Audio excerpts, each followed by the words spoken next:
6 a.m. sharp. My phone blows up with 911 dispatch. Sir, you're trespassing on private property. Leave the ranch now. My ranch, the 50-acre sanctuary I bought to save my disabled veteran brother's life. The only place his PTSD nightmares finally fade. The caller?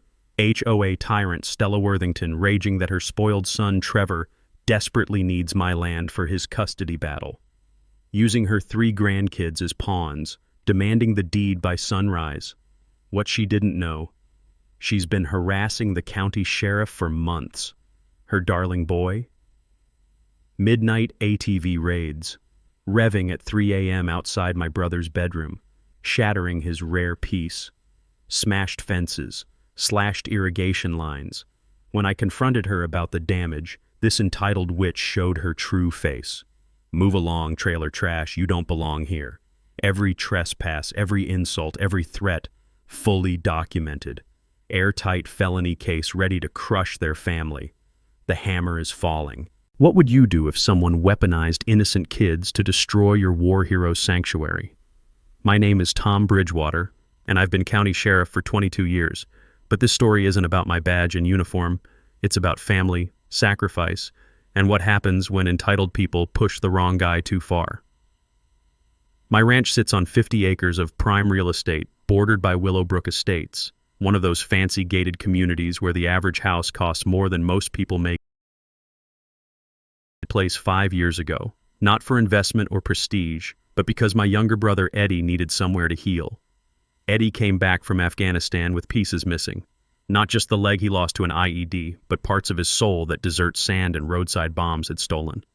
The VA doctors pumped him full of pills and sent him to group therapy sessions in sterile conference rooms. Nothing worked. He was spiraling toward a darkness I'd seen claim too many good soldiers. Then we found this ranch. Something about the wide open spaces, the smell of hay drying in summer heat, the rhythmic sound of cattle moving through tall grass. It brought Eddie back to us. He started sleeping through the night without screaming. His hands stopped shaking when he worked with the horses. For the first time in 3 years, my little brother smiled.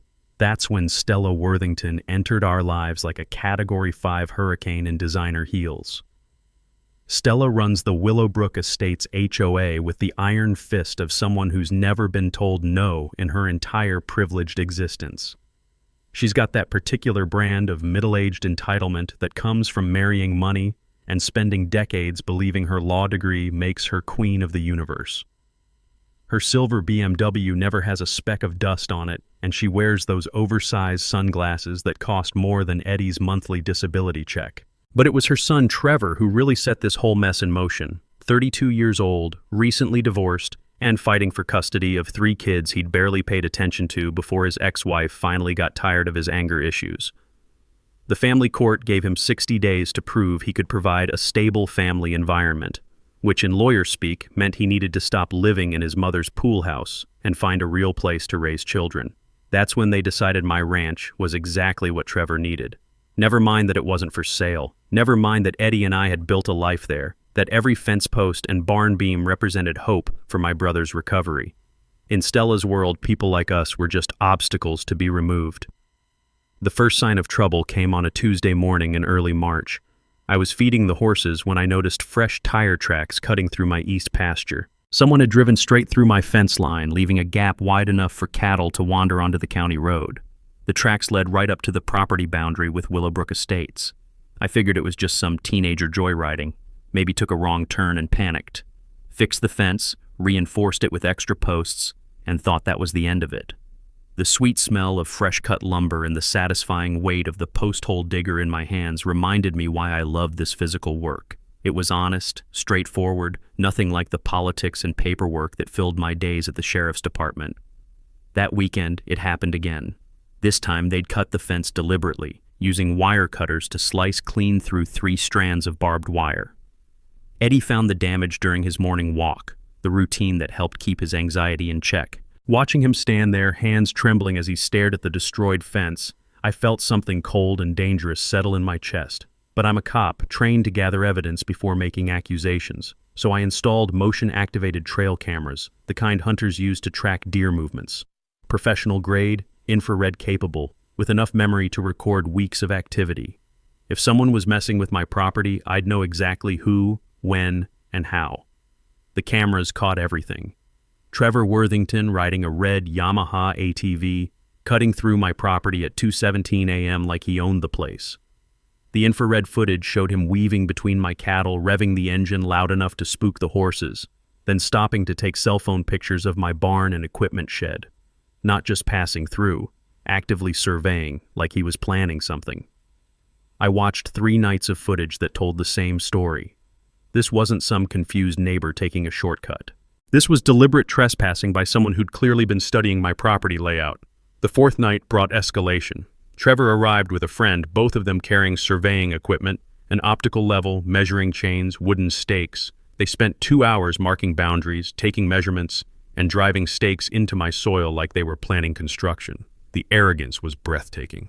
That's when I made my first tactical error. Instead of confronting them directly, I decided to document everything by the book. 22 years of law enforcement had taught me that solid evidence beats angry accusations every time. So I watched, recorded, and built my case file like I was preparing for court testimony. Wednesday morning at 6:43 a.m., my phone rang with a number I didn't recognize. 911 Emergency Services, what's your emergency? Yes, I need police out here immediately. There's a man illegally occupying property on Meadowbrook Drive, and he's threatening my son who was just trying to assess the land for children's housing needs. The dispatcher's voice shifted into professional mode. Ma'am, can you provide your name and the exact nature of the threat? This is Stella Worthington, president of the Willowbrook Estates HOA. This squatter has been harassing my son Trevor, who desperately needs this land to build a proper home for custody of his 3 children. The man is clearly unstable and refuses to leave property that doesn't belong to him. I had to give Stella credit. She was good at this. Her voice carried just the right mix of maternal concern and legal authority. Someone who didn't know the real story might actually believe her. The responding officer was Deputy Martinez, a solid young cop I'd trained personally. He found me in the barn, repairing tack and enjoying the familiar scent of leather oil and hay dust. Sheriff Bridgewater, got a weird call about someone harassing folks over on your road. I handed him the tablet with the trail camera footage. Martinez watched Trevor's midnight surveys, the surveying equipment, the obvious trespassing. His eyebrows climbed higher with each passing frame. So let me get this straight, Martinez said slowly. The lady calling 911 thinks you're squatting on your own property, while her son is the one actually trespassing? That's about the size of it, Deputy, and judging by their behavior, they have no idea who they're dealing with. Here's something most people don't understand about property law. Trespassing becomes criminal the moment someone enters your land without permission, regardless of their stated intentions.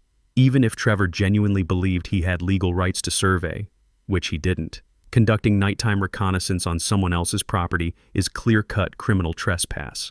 The surveying equipment actually made it worse, demonstrating premeditation and intent to exercise unauthorized control over the land.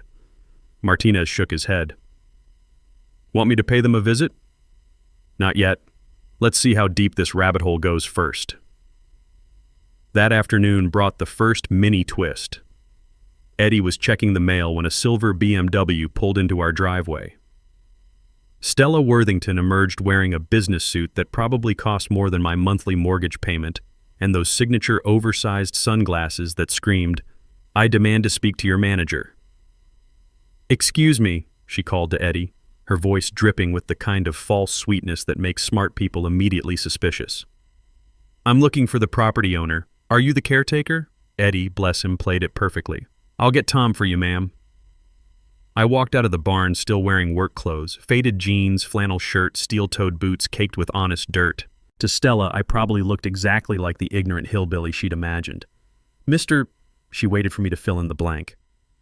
"Bridgewater, this is my ranch." "I see." Her tone suggested she saw nothing but an obstacle to be removed. "I'm Stella Worthington from Willowbrook Estates. I think there's been some confusion about property boundaries. My son Trevor needs this land for his children's welfare, and I'm prepared to make you a very generous offer. Ma'am, this property isn't for sale at any price." "Everything has a price, Mr. Bridgewater. Perhaps you don't understand the legal complexities involved here." That's when I knew we were in for a real fight. Stella's legal complexities arrived the following Tuesday in the form of official court documents served by a process server who looked like he'd rather be anywhere else on Earth. Family Court of Davidson County, I read aloud, scanning the motion. In the matter of Trevor Worthington versus Thomas Bridgewater, regarding impediment to suitable housing for minor children. Eddie looked up from his coffee, the morning ritual that helped keep his anxiety managed. What's that mean in English? It means Stella's trying to use the family court system to steal our ranch. The motion was a masterpiece of legal manipulation wrapped in child welfare language. According to Stella's filing, Trevor needed my specific property to construct appropriate family housing for his custody arrangement. She claimed my refusal to negotiate was directly harming 3 innocent children by denying them a stable home environment. The really clever part was how she'd framed the geography. Stella had somehow convinced a family court judge that only my particular 50 acres would satisfy the custody requirements. Something about proximity to schools, environmental factors, and therapeutic rural setting that the children allegedly needed. I'd seen enough legal theatrics in my career to recognize masterful manipulation when I read it. Stella was using those 3 kids as human shields, betting that no judge would want to be the one who denied children a proper home. But here's what Stella didn't know. Family court judges deal with parental manipulation every single day. They develop finely tuned radar for detecting when someone is weaponizing children's welfare for personal gain. The court-ordered property evaluation arrived Thursday morning. Janet Morrison, a certified real estate appraiser, spent 3 hours walking every acre while I followed along answering questions. Interesting case, Morrison said as we stood near the eastern fence line. Usually these custody housing requirements are pretty flexible. Mind if I ask what makes this specific property so essential? That's what I'd like to know. Morrison had that professional demeanor that comes from years of navigating property disputes, but I caught her exchanging puzzled glances with her assistant when she thought I wasn't watching. The morning air carried the clean scent of dew-covered grass and that particular stillness that comes just before the world wakes up. Peaceful, honest, nothing like the legal games being played around us. Have you had any interactions with the petitioner or his family? I handed her a tablet loaded with trail camera footage. Morrison watched Trevor's midnight surveys, her professional expression shifting to something between alarm and disbelief. Mr. Bridgewater, this footage shows clear trespassing behavior. Have you filed charges? Not yet. I'm giving them rope to hang themselves with. Here's something most people don't realize about court-ordered property evaluations. The appraiser isn't just looking at market value or building suitability. They're also assessing whether the current situation involves harassment, intimidation, or other factors that might influence their recommendation. Documented evidence of trespassing and property damage creates what lawyers call adverse possession concerns, basically proving that one party is already acting like they own property that legally belongs to someone else. Morrison's report, filed 3 days later, was a thing of beauty. Professional, thorough, and absolutely devastating to Trevor's case. She documented not just my property's excellent condition and clear title, but also the concerning pattern of unauthorized access that suggested potential harassment of the current legal owner. That's when Stella made her second major escalation. Saturday morning brought 3 black SUVs rolling down my driveway like a presidential motorcade. Out stepped Stella, Trevor, and what I assumed was their legal team. 4 people in expensive suits carrying briefcases and attitudes. Trevor looked exactly like what central casting would order for entitled rich kid approaching middle age badly. Soft around the middle, designer jeans that had never seen honest work, and that particular brand of nervous aggression that comes from having mommy fight your battles your entire life. Mr. Bridgewater, Stella announced, this is my legal team. We're prepared to make you an offer you can't refuse. The lead attorney, a sharp-faced woman named Patricia Kellerman, stepped forward with documents already prepared. We're offering $2.5 million for immediate sale and 30 days to vacate. $2.5 million. For a property I'd bought for $600,000 just 5 years earlier. Either they were desperate, or they had plans that would make my ranch worth far more than anyone knew. Ma'am, I told you before, this property is not for sale. Trevor finally spoke up, his voice carrying that whiny edge of someone accustomed to getting his way through tantrums. Look, man, I got kids who need a home. You're just being selfish. Son, Your housing situation isn't my responsibility. That's when Stella played her ace card. Mr. Bridgewater, perhaps you don't understand. We have legal options if you continue being unreasonable.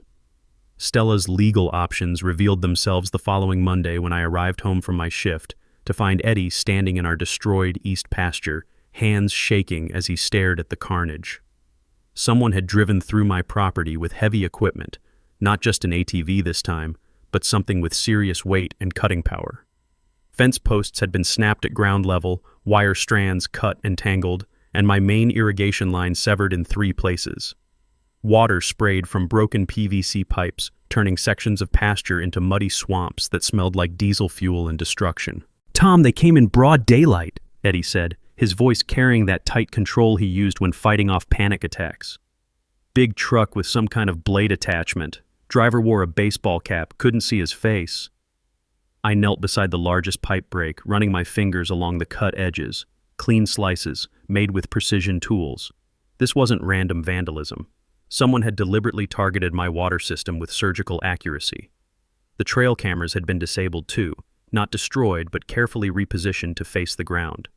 Someone familiar with surveillance equipment had neutralized my security without leaving obvious evidence of tampering. "Eddie, go inside and take your medication. I'll handle this." As my brother walked toward the house, I noticed his limp was more pronounced than usual. Stress always made his war injuries worse, and watching someone systematically destroy the place that had given him peace was pushing him toward a breakdown I couldn't allow. That evening brought a knock at my door. Trevor Worthington stood on my porch wearing work boots that had never seen dirt, and a concerned expression that didn't reach his eyes. "Hey man, heard you had some trouble with vandals. Real sorry about that. Is that right?" "Yeah. My mom sent me over to see if you needed help with repairs. She feels terrible about what happened." The audacity was breathtaking.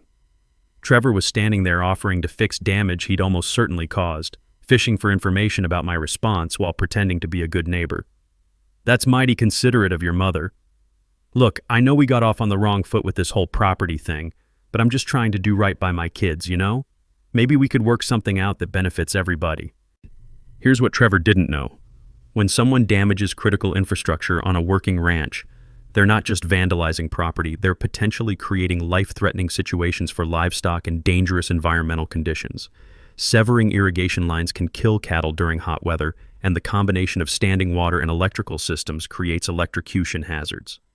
Under Texas agricultural protection statutes, this type of damage qualifies as felony criminal mischief, with enhanced penalties. What kind of arrangement did you have in mind? Well, you obviously can't afford to keep fixing this stuff every time some punks decide to mess with your place. My mom knows people in county government. Maybe we could get you some kind of security patrol, help protect your investment. The mini twist revealed itself in Trevor's casual mention of every time, confirming this wasn't a one-off incident, but part of a planned campaign of harassment designed to make ranch ownership financially unsustainable. "Son, I appreciate the offer, but I can handle my own security." Trevor's mask slipped for just a moment, revealing something cold and calculating underneath the fake concern. "Look, man, maybe you don't understand how things work around here. This is a nice area, property values matter, and sometimes change is inevitable whether people like it or not." Is that a threat? Just reality. Ask anyone in the development business. Rural properties this close to quality neighborhoods don't stay rural forever. Market forces, you know? After Trevor left, I called in a favor from the county's best forensic technician. Sarah Rory arrived Wednesday morning with equipment that could detect trace evidence invisible to normal investigation. "Interesting damage pattern," Rory said as she documented the irrigation breaks. "Clean cuts, professional-grade tools, knowledge of pressure points. Whoever did this understood both your system layout and the most expensive places to cause damage." Her analysis confirmed my suspicions. The equipment cuts were made with hydraulic shears, the kind mounted on excavators or utility trucks. The positioning suggested someone had studied our infrastructure layout carefully before attacking the most vulnerable and costly to repair components. "Tom, this wasn't random vandalism. Someone with construction experience planned this specifically to maximize financial impact while staying just below felony damage thresholds." That afternoon brought the week's final escalation. Eddie was working in the barn when he heard vehicle engines approaching. Through the window, he watched 3 pickup trucks circle my property, staying just outside the fence line but making their presence unmistakably clear. The trucks belonged to Worthington Construction, Trevor's uncle's company, according to the magnetic signs on their doors. For 2 hours, they conducted an obvious surveillance operation, taking photographs, making measurements, and demonstrating that the Worthington family had resources and connections beyond what I'd initially estimated. The message was clear: escalate or surrender, because this was just the beginning. Sometimes the most important discoveries come from the most unlikely sources. Thursday evening, my phone rang with an unknown number from Fort Worth. The voice on the other end was female, nervous, and carried the distinctive accent of East Texas. "Is this Tom Bridgewater who owns the ranch on Meadowbrook Drive?" "Yes, ma'am. Who's calling?" "My name is Angela Martinez. I used to be Angela Worthington until 6 months ago. Trevor's my ex-husband." The pieces started clicking into place. "What can I do for you, Mrs. Martinez?" "I saw the news story about Trevor needing land for custody. Mr. Bridgewater, that man is lying to everyone, including the court. I need you to know what you're really dealing with." For the next 30 minutes, Angela painted a picture that turned my understanding of the situation completely upside down. Trevor hadn't lost custody due to housing issues. He'd lost it because of domestic violence charges, financial fraud, and what family court psychologists had classified as narcissistic personality disorder with manipulative behaviors. The restraining order specifically prohibits him from having overnight visits with our children, Angela explained. But he's been telling his mother and the court that he just needs proper housing to get them back. It's a complete lie. The custody hearing that supposedly required my ranch? Pure fiction. Trevor's parental rights had been permanently restricted after he'd been arrested for threatening Angela with a baseball bat during an argument over child support payments. "Mrs. Martinez, why are you telling me this?" "Because I've watched Trevor destroy people's lives for years, and his mother always helps him get away with it. Stella has connections throughout the legal system: judges, attorneys, court clerks. She uses her position to manipulate proceedings and cover up Trevor's problems." Angela revealed that this wasn't Trevor's first attempt at property acquisition through legal manipulation. In Colorado, he'd tried to force an elderly rancher off his land using similar tactics: fake emergency calls, harassment, and frivolous lawsuits claiming the property was needed for child welfare purposes. "He doesn't want your ranch for housing, Mr. Bridgewater. Trevor's been talking about developing that land for months. He thinks it's perfect for luxury cabins or maybe a wedding venue, something that would generate serious money." The revelation hit like a physical blow. Trevor wasn't some desperate father trying to provide for his children. He was a predator who used his kids as props in elaborate real estate schemes designed to steal valuable property through legal manipulation and systematic harassment. "Do you have documentation of any of this?" "Court records, police reports, medical records from when he put me in the hospital. Everything. I've been building a case to get his supervised visitation revoked completely." Angela agreed to overnight copies of everything, including psychological evaluations that painted Trevor as a dangerous manipulator with a history of escalating violence when he didn't get his way. Here's what most people don't understand about family court fraud. Using children's welfare as justification for property acquisition is a federal crime under several statutes, including wire fraud, conspiracy, and abuse of legal process. When someone files false court documents claiming child welfare needs to justify taking someone else's property, they're not just committing local harassment, they're engaging in organized fraud that can trigger FBI jurisdiction. As I hung up the phone, everything made perfect sense. The midnight surveillance, the professional-grade vandalism, the expensive legal team, the coordinated harassment campaign, this wasn't some desperate custody situation. This was organized criminal activity designed to steal valuable real estate using the court system as a weapon. Trevor and Stella had picked the wrong target. They'd assumed I was some isolated country guy who'd buckle under pressure from lawyers and lawsuits. What they didn't know was that I'd spent 2 decades building relationships with federal law enforcement agencies, prosecutors' offices, and investigative units specifically designed to handle organized fraud. But I still had one major advantage they didn't know about. They had absolutely no idea I was the county sheriff. As far as they knew, Tom Bridgewater was just some stubborn rancher who refused to be intimidated. Time to let them think they were winning while I prepared something special. Angela's documentation arrived Friday morning via overnight express, and it was even worse than she'd described. Court records from 3 different states showed Trevor's pattern of using fake child welfare claims to target valuable properties. Police reports detailed escalating harassment campaigns. Medical records documented injuries he'd inflicted on Angela during their marriage. But the most damning evidence was a series of text messages between Trevor and his business partner discussing their real plans for my ranch. Luxury glamping site with high-end cabins, event venue for weddings and corporate retreats, and eventually subdivision development once they could get the land rezoned for commercial use. 50 acres that close to Austin could generate millions annually, read one message. Just need to get the hillbilly off the land first. Time to give them exactly what they thought they wanted. My first call was to Bobby Hutchins, the county's best civil engineer, and a guy who owed me several favors from cases where I'd protected his family from stalkers. Bobby specialized in ranch infrastructure and had a particular talent for creative problem solving. Tom, what kind of mischief are we planning? The educational kind, Bobby. Someone's been trespassing on my property using heavy equipment. I want to make sure they understand the consequences of their actions. Bobby arrived Saturday morning with surveying equipment and a grin that told me he understood exactly what kind of education we were providing. Together, we walked the eastern boundary where Trevor conducted his regular ATV reconnaissance missions. See that irrigation ditch? I pointed to the 8-foot-wide channel that carried water from our main well to the livestock tanks. Runs parallel to the fence line, about 6 feet from the property boundary. Perfect natural obstacle, Bobby agreed. What did you have in mind? Here's something most people don't know about rural engineering.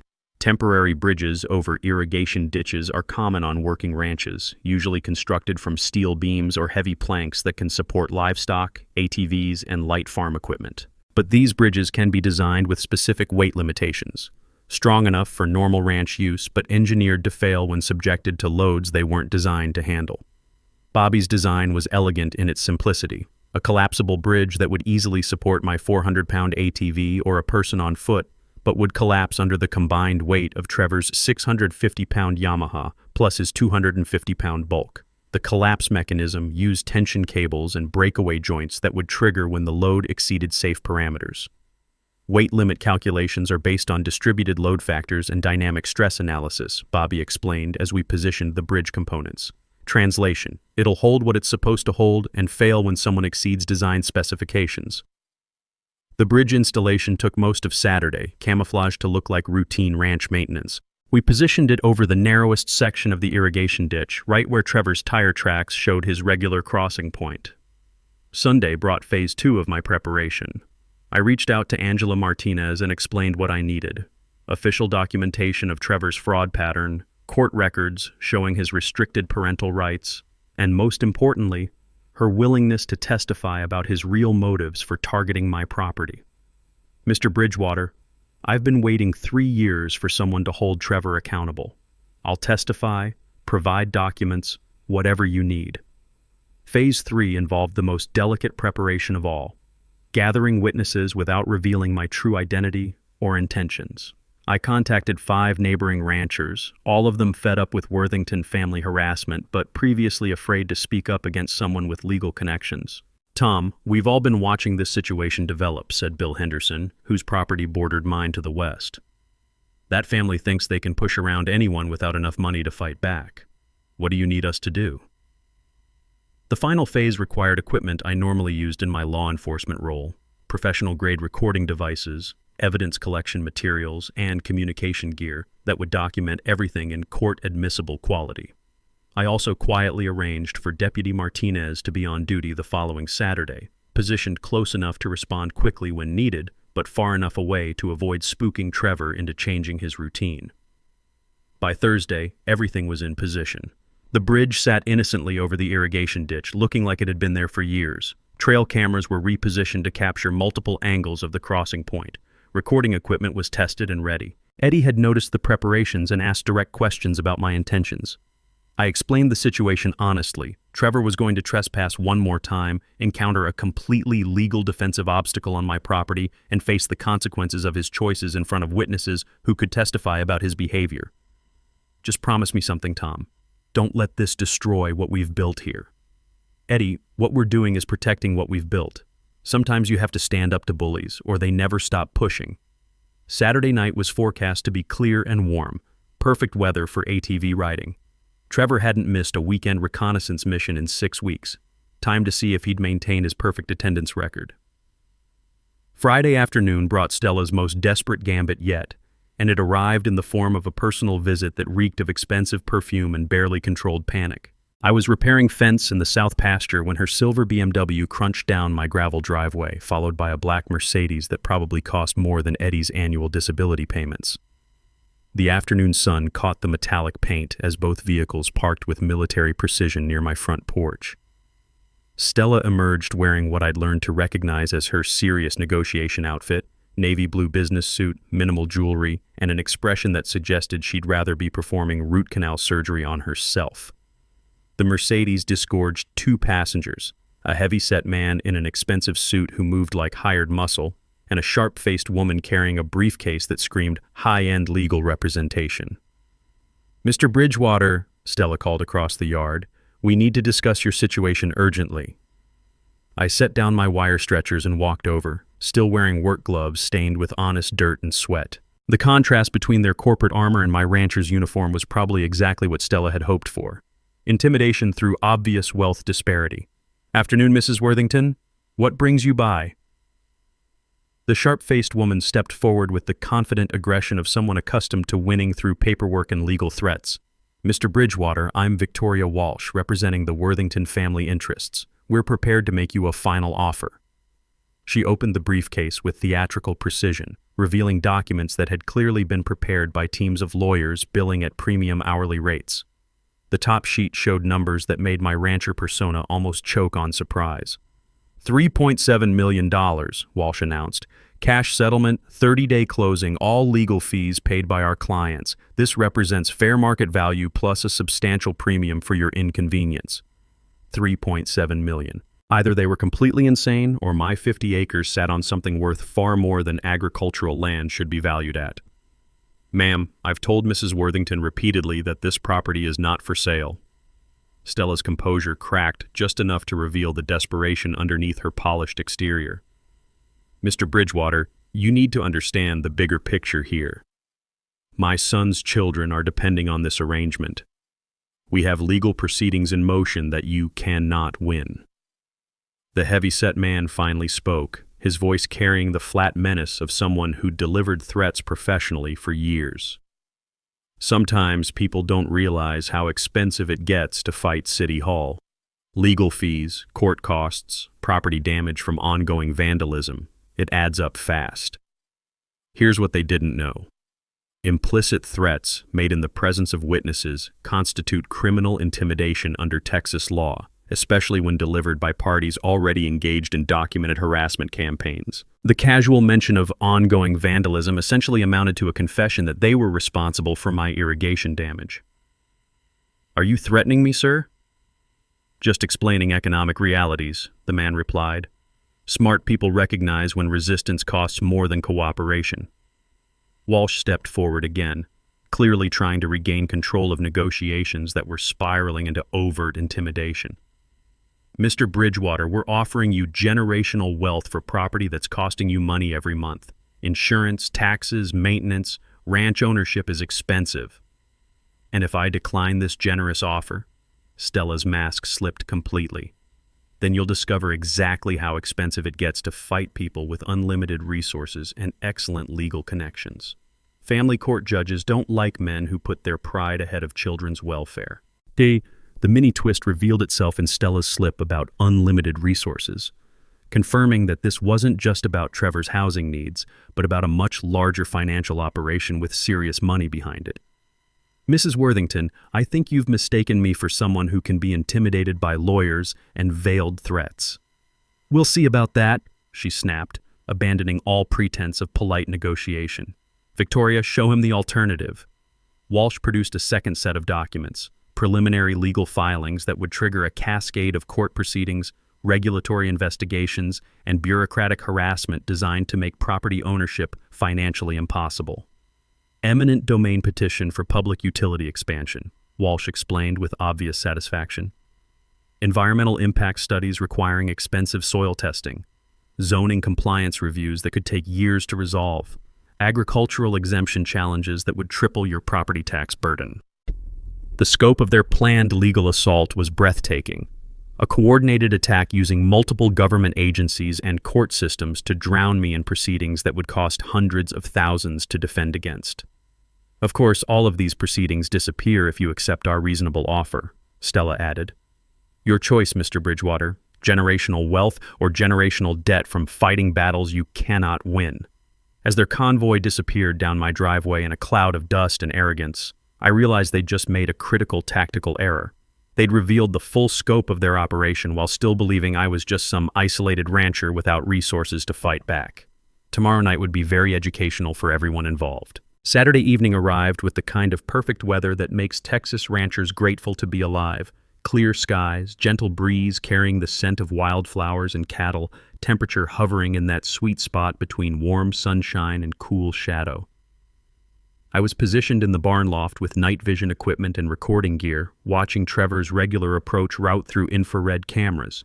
Eddie was safely inside the house with instructions to call Deputy Martinez at the first sign of trouble. At 11:47 p.m., headlights appeared on the county road, moving slowly like someone conducting surveillance before committing to action. The lights stopped at the boundary between county property and my ranch, idling for several minutes while the driver apparently studied the terrain. Then the engine note changed, deeper, more powerful than Trevor's usual ATV. Through night vision, I watched a side-by-side utility vehicle approach my eastern fence line, this one carrying 2 occupants instead of Trevor's normal solo reconnaissance missions. The passenger was Trevor, unmistakably recognizable even in infrared. But the driver was someone new, a larger man wearing work clothes and a baseball cap, moving with the confidence of someone accustomed to operating heavy equipment in challenging conditions. They parked 50 yards from my property line and spent 20 minutes conducting what appeared to be a detailed planning session, using flashlights to study hand-drawn maps and pointing toward specific locations on my ranch.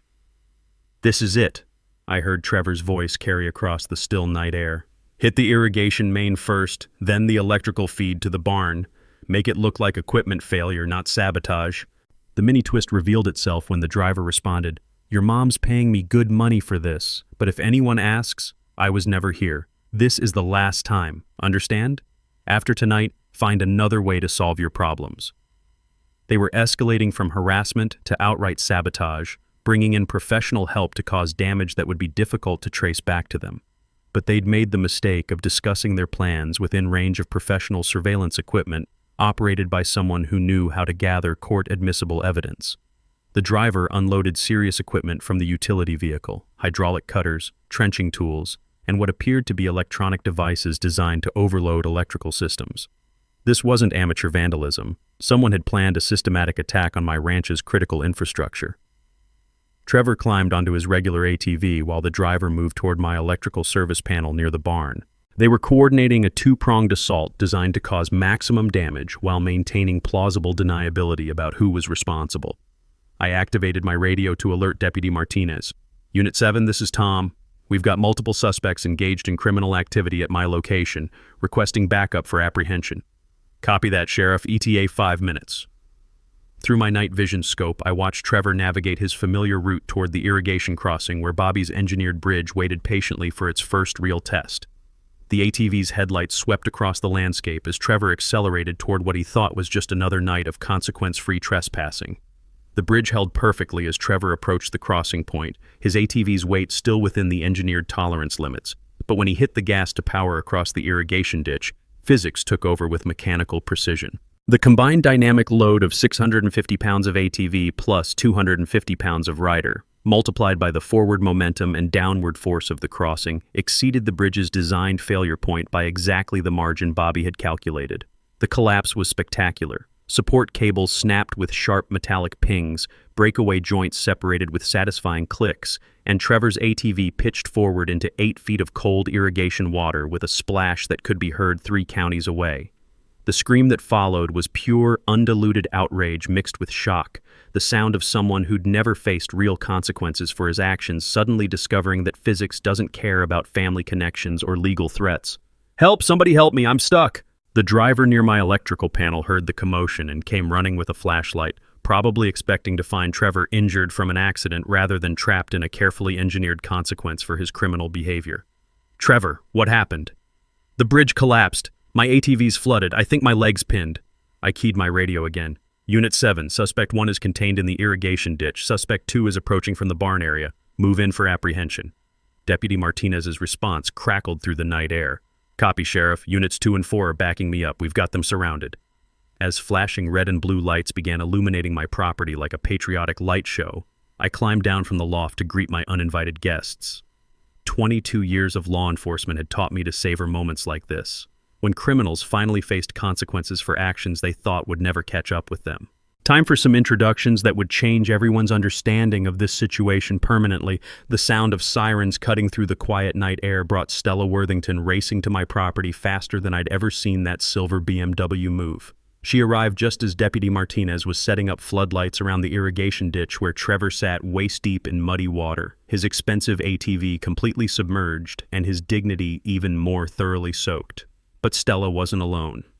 Following her BMW came a convoy of vehicles that turned my rural ranch into something resembling a media circus. Black Mercedes carrying the Worthington family's legal team, white news van from Channel 7 after someone had apparently called in a breaking story about rural property harassment, and 3 additional patrol cars responding to Deputy Martinez's backup request.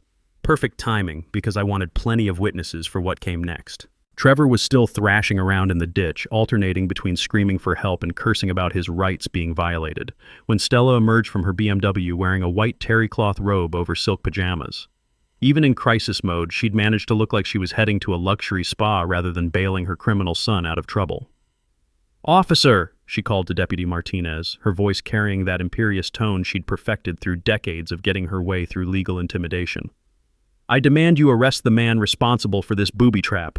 My son was conducting legitimate property assessment when he was injured by this criminal's negligence." Martinez looked up from photographing the collapsed bridge, his expression professionally neutral. "Ma'am, I'm going to need you to step back while we process this crime scene." "Crime scene?" Stella's voice climbed an octave. "The only crime here is this squatter attacking my son with illegal traps. I'm Stella Worthington, president of the Willowbrook Estates HOA, and I demand immediate action." That's when the Channel 7 news crew started rolling, their camera lights turning the nighttime chaos into primetime drama. Reporter Jessica Rory positioned herself with the perfect backdrop, flashing police lights, Trevor still stuck in the ditch, and Stella gesticulating wildly in her designer pajamas. This is Jessica Rory reporting from Davidson County, where a property dispute has escalated into what appears to be criminal activity involving harassment, trespassing, and systematic vandalism. I walked out of the barn wearing full sheriff's department uniform, badge, radio, duty belt, everything that identified me as the law enforcement officer I'd always been but had never revealed to the Worthington family. The effect was immediate and devastating. Stella stopped mid-sentence, her mouth opening and closing like a fish, gasping for air as the reality of her situation crashed down around her. For 3 months, she'd been threatening, harassing, and attempting to intimidate the county sheriff, while her son had been conducting criminal trespassing operations against a law enforcement officer's property. "Mrs. Worthington," I said in my official capacity, loud enough for the news cameras to capture every word. "I'm Sheriff Tom Bridgewater. Your son is under arrest for criminal trespass, destruction of property, and conspiracy to commit vandalism. You're being charged as an accessory for organizing and financing these criminal activities." The silence that followed was broken only by the sound of Trevor splashing in the irrigation ditch and the mechanical whir of news cameras capturing his mother's complete mental breakdown in high definition. You're the sheriff?" Stella's voice had shrunk to barely a whisper. "Yes, ma'am. Have been for 22 years. Every false 911 call you made, every harassment campaign you organized, every threat your legal team delivered, all of it was directed at a county law enforcement officer. That elevates these charges to felony level under Texas harassment statutes." Deputy Martinez was already reading Trevor his rights as additional officers helped extract him from the ditch, his expensive clothes now resembling something dredged from a swamp. The hydraulic cutting tools and electrical sabotage equipment provided clear evidence of premeditated criminal activity. But the real knockout punch came when Jessica Rory thrust her microphone towards Stella for comment. "Mrs. Worthington, how do you respond to allegations that your family has been conducting a systematic harassment campaign against a county sheriff?" Stella looked directly into the camera, her carefully constructed public image collapsing in real time. We thought he was just, we thought he, I mean, we had no idea. Are you saying your family has been filing false police reports and threatening property destruction without bothering to identify the property owner? Angela Martinez chose that moment to arrive, carrying a briefcase full of documentation that would destroy any remaining sympathy for Trevor's child welfare narrative. The news cameras captured her emotional testimony about Trevor's real history, the domestic violence, the custody restrictions, the pattern of using fake emergencies to steal valuable property. Trevor Worthington has no legal right to custody of our children, Angela declared. This entire harassment campaign was designed to steal valuable land for commercial development, using innocent children as props for real estate fraud. As Trevor was loaded into a patrol car and Stella faced questions she couldn't answer, I finally understood why this moment felt so satisfying. For once, people who thought money and connections made them immune to consequences were learning that some things, like justice, can't be bought. The legal aftermath unfolded with the methodical precision of a well-designed dominoes display. Trevor faced 18 separate charges ranging from criminal trespass to conspiracy to commit property damage. His hired saboteur, a construction foreman named Danny Walsh, who'd been feeding his gambling addiction with Worthington money, received immunity in exchange for testimony about the organized nature of their harassment campaign. Stella's legal troubles proved even more complex. Her law license faced suspension proceedings for filing fraudulent court documents, while federal investigators opened cases for wire fraud and conspiracy charges related to the fake child welfare claims. The State Bar Association was particularly interested in how she'd used her position as an HOA president to coordinate harassment against a law enforcement officer. But the sweetest justice came through financial consequences that hit the Worthington family where it hurt most: their wallets. My civil lawsuit generated a settlement that covered $18,000 in property damages, $50,000 in punitive damages for harassment, and an additional $75,000 in legal fees and emotional distress compensation for Eddie's PTSD treatment. The total came to $143,000, paid directly from Stella's personal accounts after Trevor's assets were seized to cover his criminal restitution. More satisfying than money was watching the Worthington family's social destruction play out in public. The Channel 7 news story went viral, generating over 2 million views on YouTube and spawning dozens of copycat stories about HOA abuse and entitled behavior. Stella became the poster child for everything people hate about petty authority figures who think rules don't apply to them. The Willowbrook Estates HOA board voted unanimously to remove Stella from all positions, elected new leadership committed to actual community service rather than personal power trips, and issued a formal apology to our family for the harassment we'd endured. Trevor disappeared from the area entirely after serving 90 days in county jail, reportedly moving to Florida where his criminal record would be less well known. Angela Martinez successfully petitioned for permanent termination of his parental rights, finally giving their 3 children the security they'd never had, while Trevor could manipulate the system. But the real resolution came in smaller, more personal victories that money couldn't measure. Eddie's recovery accelerated dramatically once the harassment ended. Without the constant stress of defending our sanctuary, he was able to focus on healing work that had been interrupted by months of anxiety and sleepless nights. The ranch became peaceful again, filled with the sounds of cattle moving through grass and horses snorting contentedly in morning pastures. 6 months later, Eddie approached me with an idea that transformed our property into something even more meaningful than we'd imagined.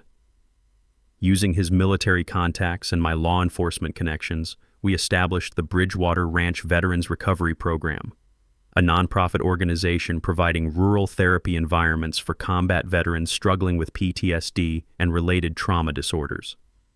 The program operates on 50 acres of Texas hill country, where the biggest sounds are cattle lowing and wind moving through oak trees, where men and women who've seen too much violence can remember what peace feels like. We've helped 37 veterans in our first year with waiting lists that extend months into the future. The irrigation ditch where Trevor met his consequences became something of a legend among local law enforcement officers, who occasionally drive by to see the spot where entitled privilege finally faced engineering reality. We rebuilt the bridge properly this time, strong enough to support anything that has legitimate business crossing our property. Angela Martinez brings her children to visit occasionally, and it's remarkable watching kids who spent years walking on eggshells around their father finally experience what normal family stability looks like. They love feeding horses and collecting eggs from our chickens, simple country pleasures that remind everyone involved why this land was worth defending. Every evening, Eddie and I sit on the front porch watching sunset paint the western sky in shades of gold and crimson, drinking coffee from mugs that taste like satisfaction, and listening to sounds that money can't buy: peace, security, and the knowledge that sometimes good people win when they refuse to give up. Thanks for hanging out with us on HOA Stories, where the HOA Karens meet their match.